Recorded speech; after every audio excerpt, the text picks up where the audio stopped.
Lachlan Tame, K1 200 title holder, mate. Nice to know that you've still got that raw speed. Yeah, it's nice. I suppose I'm a little bit fresher this year going into the event, so it's handy. You can't always be a dead horse going into a speed event. So to get a little sneaky win over the boys, I'm stoked. But they're two quality paddlers, and I like to see what they could do. Look, of course, this is where it all started for you, wasn't it, in the sprint event? So is it nice for you to get back in there and do these sorts of races? You could say they're more enjoyable. They all hurt, obviously the same amount. Doesn't matter how far you race. If you race 10 metres, you'd hurt yourself. But I suppose it's at this time it's nice to be able to not have to hurt for as long and not have to mentally hurt yourself during for like 3 minutes. So it's good just to crash and bash down the course, but at the same time you still got to have a bit of a race plan. I actually had a bit of a mental race plan then, so hopefully it worked. And Lockie, how much time do you spend at training doing the raw speed type of thing, or is it more endurance these days with Kenny?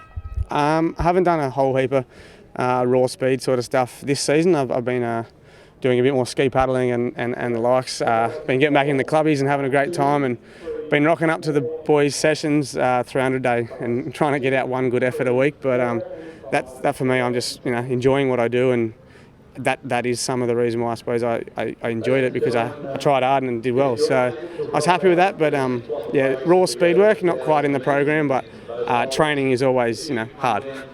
Would you like to do some of the sprint races on the World Cup circuit, or is it just out of the question given your commitments to the 1,000? No, it's definitely not out of the question. I think doing the 200, I had a bit of a tracking. I wasn't the greatest at it yet when I switched over, but I was having little stepping stones. I think I was Worlds in Germany in 2013. I was 7th in the B final, and then come that next year in the World Cup, so I was cracking the back of the. I was trying to get in the back of the A final and missing by 0.01 or something like that. So, and then I won a B final. So I think I was thereabouts, but never anything. I suppose what I could potentially, or what I did end up doing in K2, but it's always about stepping stones and trying to go in the right direction every day. Now, of course, Kenny was a late withdrawal this week with his sore back. Has that thrown things out a little bit for you? No, I had a bit of a plan. Like, I haven't done the running the boat kind of work this year, and the feel and the finesse to get a full good 1,000 out. So we weren't gonna do the K2000, and I wasn't really mentally ready for that. But I had a bit of a plan that I wanted to have a crack in the 200. So that paid off, and so we were going to do 200 K2. I've got a new K2 partner now in Jai Duffy, so another heavyweight.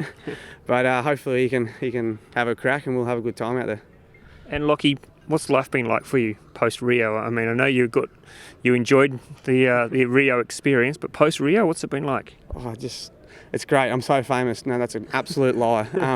It's nice. I'm back to work, doing different things. But I may have partied a fair bit till about Christmas, and then you hit the festivity season. It sort of ended since then, and I've knuckled down, got back to work, and Lachlan Tame Constructions and Renovations is taking over the world. So if you need a house built, hit me up. But no, it's good. It's a different change and it's rewarding. But hey, at the same time, it's different not treating yourself so precious, and it's nice. I've only had 2 or 3 massages since Rio, so I'm a bit of a normal human again now, and I'm running with a lot of stiffness and soreness. But you got to tough that out, and that's reality. You got to do the hard yards and know what the reward is of actually being an athlete and enjoying the spoils of, I suppose, training hard, sleeping and eating as a living. So it's nice.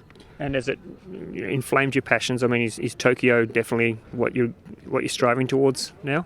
Yeah, I think Tokyo's a massive thing for me.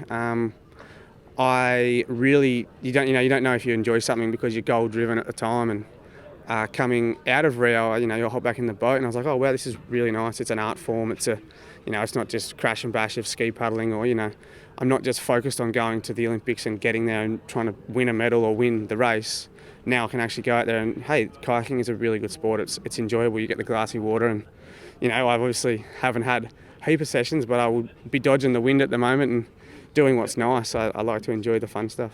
And where's home for you now? Are you still on the Gold Coast, or have you relocated back to Sydney? No, I'm still based on the Gold Coast, and I'd love to get back to Avoca at some point, but my girlfriend's doing a Masters at uni, so she's there on the Gold Coast, and I love it. There's great people, great friends, and I can't complain. I surf right-handers for a living, maybe.